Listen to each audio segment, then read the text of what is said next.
कीर्तिपुर विजय भयो भयो ओके ल त्यस पछाडि के भइरहेछ अब इन्टरमिसनमा केही त भयो होला हैन इन्टरभलमा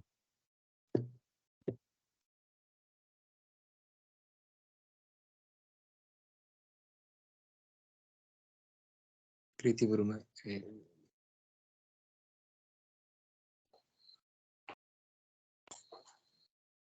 काजी कालु पाण्डेको मृत्यु काजी कालु पाण्डेको डेथ नै लास्ट थियो इस्ट इन्डिया कम्पनीलाई चिठी पठाउँछ कान्तिपुरले यत्तिको चाहियो नि त ल ओले ध्यान दिएछ हैन अब मेन भिलन हैन जस्तो अब अहिलेको नेपाल त अब यस्तो भयो हैन त्यो बेलाको यो नेपाल थिएन हैन अब यो जुन तीनटा भ्यालिज जुन तीनटा राज्य छन् भ्यालीका तिनीलाई मेन मुख्य नेपाल मान्थे र सबै त 22-24 राज्य अन्तर्गत पर्ने खाले कुराहरू भयो हैन त्यसपछि अब यो जुन भारत छ हैन त भारतमा चाहिँ कसको रुल थियो भारतमा ब्रिटिस इन्डियाको रुल थियो र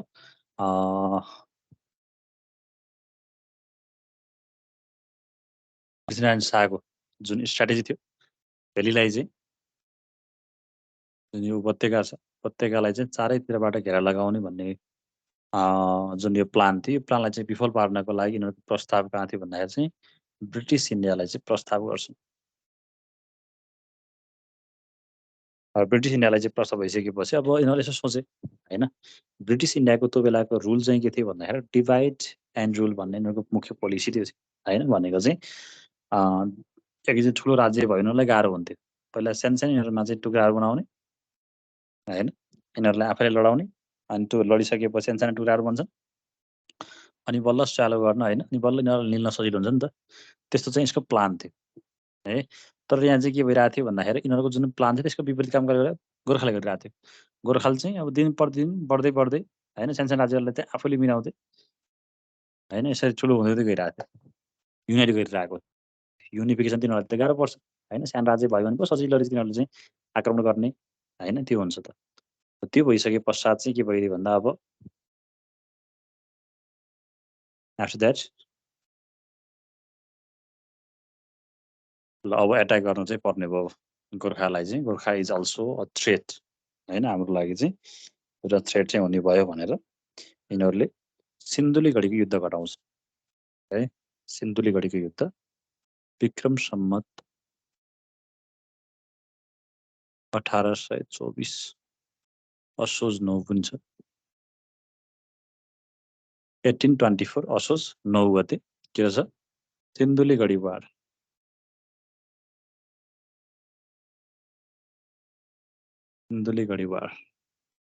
सिन्धुलीगढीको युद्ध गर्छ कहिले विक्रम सम्मत 1824 असोजको 9 गते 1824 अश्विन 9 गते सिन्धुलीगढीको युद्ध गर्छ यो युद्ध भनेको कस्तो भन्दा जब तिनीहरू ब्रिटिस टोलीहरू चाहिँ अब नेपाललाई मेनली चाहिँ गोर्खालीले आक्रमण गर्न आए त्यो बेलाको त्यसको चाहिँ प्लान पृथ्वीनारायण शाहसँग पहिले थाहा भइसकेपछि यिनीहरूलाई चाहिँ काउन्टर एट्याक गर्नुपर्छ र सिन्धुलीमा चाहिँ जब यिनीहरू आइरहेको हुन्छन् त्यो बेलामा यिनीहरूलाई होइन सरप्राइज हिसाबले चाहिँ हामीले चाहिँ अब एट्याक गर्न आएकोलाई काउन्टर एट्याक गर्ने हो भनेर यो चाहिँ के गर्यो भन्दाखेरि नेतृत्व गोर्खाली सेनाको नेतृत्व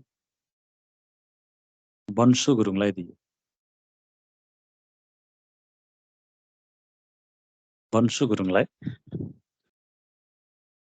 गुरुङलाई नेतृत्व दियो के को वंशु गुरुङलाई 1824 असोज 9 मा जुन सिन्धुलीगढीमा चाहिँ अब जुन ब्रिटिस इन्डियाहरू चाहिँ आक्रमण गर्न आइरहेका छन् तिनीहरूलाई चाहिँ ल तिमी गएर चाहिँ लिड गर र तिनीहरूलाई चाहिँ देखाइदियो गोर्खाली को हुन् भन्ने भनेर चाहिँ वंशु गुरुङलाई गोर्खालीहरूको लिडर गर्न थाल्यो उतापट्टिबाट को आएको थियो उतापट्टिबाट आएको थियो क्याप्टेन किनलक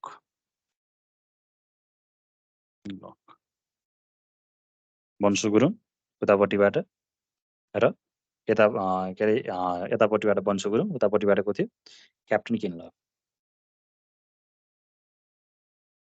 ठिक छ अनि त्यसपछिबाट त्यो युद्धमा अब एक त पहाडी एरिया हैन हाम्रो एरियामा आइसकेपछि हाम्रो होम ग्राउन्ड भयो सजिलो हामीलाई पनि भयो र एक्कासी हैन अब त्यहाँ त्यो अरिङ्गालका पोलोसोलो केमा चाहिँ हैन अब ढङ्गासँग हानेर गरेर तिनीहरूलाई तर्साएर त्यसपछि यो युद्ध चाहिँ कसले जित्यो यो युद्ध जित्यो गोर्खालीले चाहिँ गोर्खाली सेनाले चाहिँ युद्ध जित्न सफल भयो। अब यिनीहरू त्यति साह्रो समस्या नहोला, अब त्यो बेलामा एकदमै भास्ट ठुलो पनि भइसकेको थिएन, नर्मल एउटा सानो राज्य जस्तो थियो गोर्खा भनेको, एकदमै ह्युज रोल खेल्ला जस्तो त लागेको थिएन, नर्मल जस्तो लागेको थियो। तैपनि के भयो थियो, यसको चाहिँ यिनीहरूको चाहिँ एउटा क्याप्टेन होइन, अब ठुलै भएको भए त जर्नलाई पठाइन्थ्यो, एउटा क्याप्टेनलाई पठाएको थिए, अनि उसलाई चाहिँ के गरे भन्दाखेरि आक्रमण गरेर यिनीहरूले जित्यो। र जितिसकेपछि अब थोरै रिसको भावना होस् होइन, या चाहिँ गोर्खालीपट्टि भन्ने, गोर्खा भनिसकेपछि यिनीहरूलाई चाहिँ अलिक यसलाई पनि ध्यान दिनुपर्ने छ है भन्ने कुराहरू हुन थाल्यो। त्यसपछि आफ्नै म्याटरमा लागि परे र 1824मा यो जितिसकेपछि अब चाहिँ जयप्रकाश मल्ललाई अब यिनीहरू सहयोग गर्न आए, तिनलाई चाहिँ कब्जा गरे भनेपछि यिनीहरूलाई चाहिँ खासै आश फलाएन र कान्तिपुरमाथि यस पछाडि होइन, जुन भेरीका 3टा राज्य भनेको थिएँ त्यसमध्ये कान्तिपुरमाथि विक्रम सम्मत 1825 असोजको 13 गते विजय हासिल गरे। 1822मा कीर्तिपुर जितेको थियो भनेको थिएँ मैले हिजो होइन, 1822मा कीर्तिपुर जिते। त्यसपछिबाट 1824मा कहाँ सिन्धुलीगढी, 1824 कान्तिपुर, सबसे मेजर व्यक्ति होइन, त्यो बेलाको मुख्य सबभन्दा पावरफुल केही थियो भने यही थियो होला होइन, मुख्य नेपाल भनेको यही थियो। भेली त भइहाल्यो, भेलीभित्र पनि सबसे स्ट्रङ भनेको चाहिँ यही कान्तिपुर अर्थात् काठमाडौँ थियो। यो चाहिँ विजय गरे। यो विजय गर्नको लागि मेनली के गरेका थिए भन्दाखेरि यिनले 3वटा ठाउँबाट चाहिँ आक्रमण गरेका थिए होइन, यतिकै त गर्न सकिँदैन भनेर ठ्याक्क समय कहिले पारे भन्दाखेरि असोज 13 गते है, हेर्नुहोस् है, भनेको भेलीमा इन्द्र जात्रा थियो,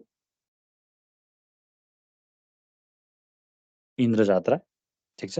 यो इन्द्र जात्राको समयमा सबैजना चाहिँ चाडपर्वमा रमाइलो गएको बेलामा चाहिँ 3तिरबाट आक्रमण गरे, 3तिरबाट आक्रमण गरे ठिक छ। 3तिरबाट एउटा भनेको भीमसेन स्थान,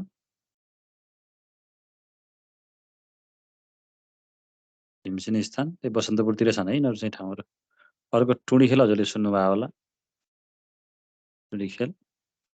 र तेस्रो भनेको नरहरी चोक, नरहरी चोक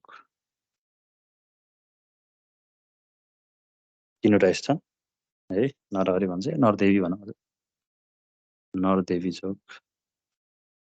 यी 3वटा स्थानबाट एकैचोटि आक्रमण गरे, सबैजना चाडपर्वको बेलामा होइन रमाइलो रङ्गभङ्ग गरेर बसिरहेको बेलामा 81 आक्रमण आउँदाखेरि होइन, अब कालो पगडी सगडी कालो पोसाकमा आएका जुन गोर्खाली थिए तिनीहरूको अगाडि अब एक त तयार नभएको बेला, सबै उपत्यका चाहिँ रमाइलो गरिरहेको बेलामा अनि फुल जोसका साथ 1824मा चाहिँ युद्ध जितेर त्यहाँका चाहिँ हतियार युज गरिसकेका होइन, प्रयोग गर्न पाएका। अनि त्यो भइसकेपछि त अब कान्तिपुरलाई अब हार्ने बाहेक अरू केही विकल्प भएन। त्यसपछिबाट जुन यहाँका राजा थिए, कान्तिपुरका राजा भनेका जयप्रकाश मल्ल भन्छ है, जयप्रकाश मल्ल, यिनी नै अब अन्तिम मल्ल राजा भएका कान्तिपुरका भनौँ। जुन जयप्रकाश मल्ल थिए यिनी चाहिँ भागेर कहाँ जान्, यिनी भागेर गए भक्तपुर है। जयप्रकाश मल्ल त्यो बेलाका राजा, यिनी चाहिँ कहाँ पुगे, भागेर भक्तपुर पुगे। हजुरले सबै ठाउँको जान्नुपर्छ है, राजाहरू को थिए को छन् भन्ने कुराहरू ठिक छ। रेकर्डिङ त भइरहेछ होइन, भइरहेछ ल। अनि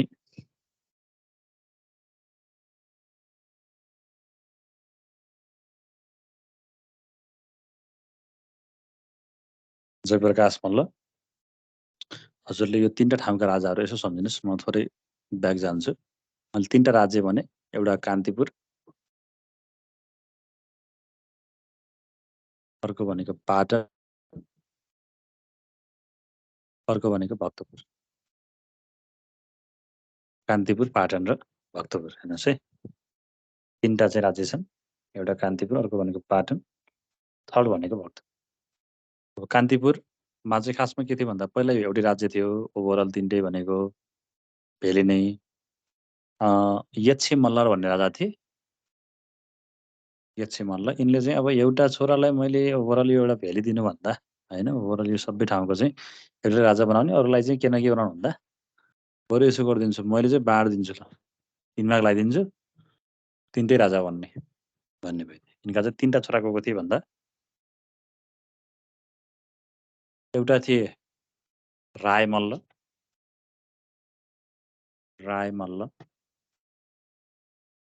मल्ललाई चाहिँ के अरे भक्तपुरको राजा बनाए। अर्का थिए रणमल्ल पाटन र अर्का थिए रत्नमल्ल, उसलाई चाहिँ कान्तिपुर काठमाडौँको चाहिँ भनेको चाहिँ यिनीहरू चाहिँ जस एउटा ठाउँका नत्र त्योभन्दा पहिला जति पनि राजा थिए ती सबै के हुन्थे ओभरअल भेलीका राजा भन्थे भने अब चाहिँ यिनीहरू जुन राजा बनेका छन् यिनीहरू चाहिँ के भइदिए अब एउटा राज्यका, जस्तो कान्तिपुरको पहिलो राजाको भन्दा रत्नमल्ल भयो। योभन्दा पहिला कान्तिपुरका राजा थिएनन्, यिनीहरू चाहिँ ओभरअल भेलीका थिए। त्यसरी पाटनका पहिलो भन्दा चाहिँ को रणमल्ल, भक्तपुरको रायमल्ल, यसरी थियो होइन। अनि पछि अब यिनीहरूका सन्तति हुँदै हुँदै आइसकेपछि अन्तिममा जब पृथ्वी आएका थिए त्यो बेलामा कान्तिपुरमा राजा थिए जयप्रकाश मल्ल,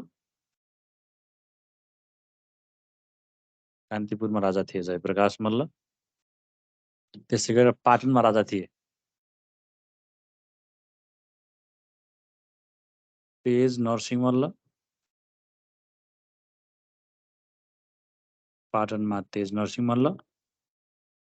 र भक्तपुरमा त मैले भनिसकेँ होइन, पृथ्वी शाहका मितबा रणजित मल्ल, वीर नरसिंह मल्लका पिता भनेको थिएँ मैले अहिले होइन। ठ्याक्कै यिनीहरू थिए। यिनीहरू चाहिँ के भइदियो भने चाहिँ अन्तिम हुन पुग्यो। यिनीहरू नै के हुन् अन्तिम। प्रथम चाहिँ यिनीहरू रत्न रण र राय हुन् भने अन्तिम चाहिँ को भइदिए यी तीनजना भइदिए।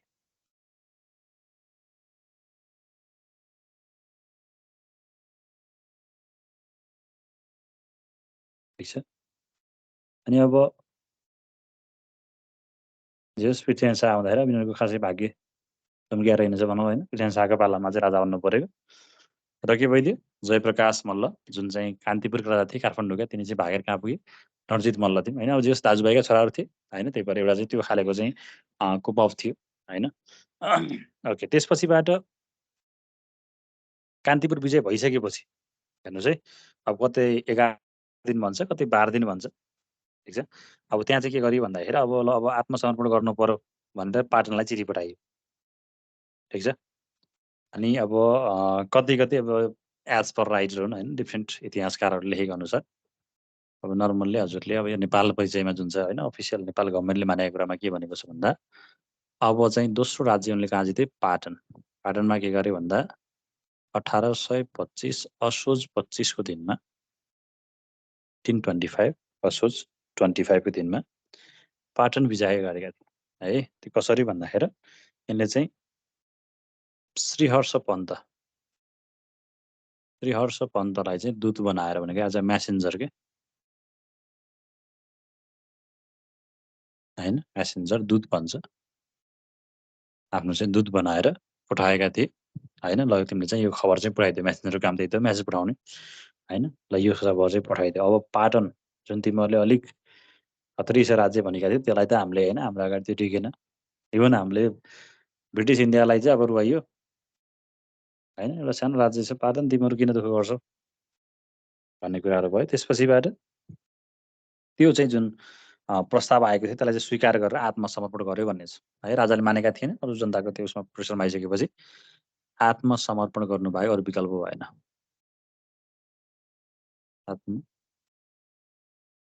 आत्मसमर्पण गरेका थिए र राजाको थियो त्यो बेलाका तेज नरसिंह, यिनी चाहिँ भागेर कहाँ गए, तेज नरसिंह पनि मल्ल पनि गयो कहाँ भन्दा चाहिँ भक्तपुर पुगे। हेर्नुहोस् है, तेज नरसिंह मल्ल पनि भागेर गए भक्तपुर। ठिक छ। अब भक्तपुर फेरि के भइदियो भने हल्का दुविधा चाहिँ मितबा हुन्, झ्याप्पै आक्रमण पनि के गरिहाल्ने। ठिक छ। अनि त्यसपछिबाट अब आक्रमण नगर्ने चाहिँ एउटा मात्र राज्य बाँकी छ होइन, अब आक्रमण त गर्नु परिहाल्यो। ठिक छ। अनि त्यो भइसकेपछि एकछिन वेट त गरियो, अनि केही सिप नलागेपछि होइन तै पनि आत्मसमर्पण गरेर मितबा हुन् भन्ने कुरा भएको थियो। त्यहाँ उजालेर आएको थियो फेरि होइन, जयप्रकाश मल्ल लिएर तेज नरसिंह मल्लले उजालेका थिए होला है। अब कतै फेरि यो पाटनलाई आक्रमण गरेर के अरे सरेन्डर गर्न प्रस्ताव पठाइयो, एक्सेप्ट गरेन, फेरि आक्रमण गरेर जितेको भन्ने पनि भेटिन्छ है इतिहासकारहरू अनुसार। अब 2-3 इतिहासकारले चाहिँ लेखेका छन् नेपालको इतिहास, त्यसअनुसार अलग अलग डाटाहरू कुराहरू भेट्न सकिन्छ। अब अर्को भयो भक्तपुरमा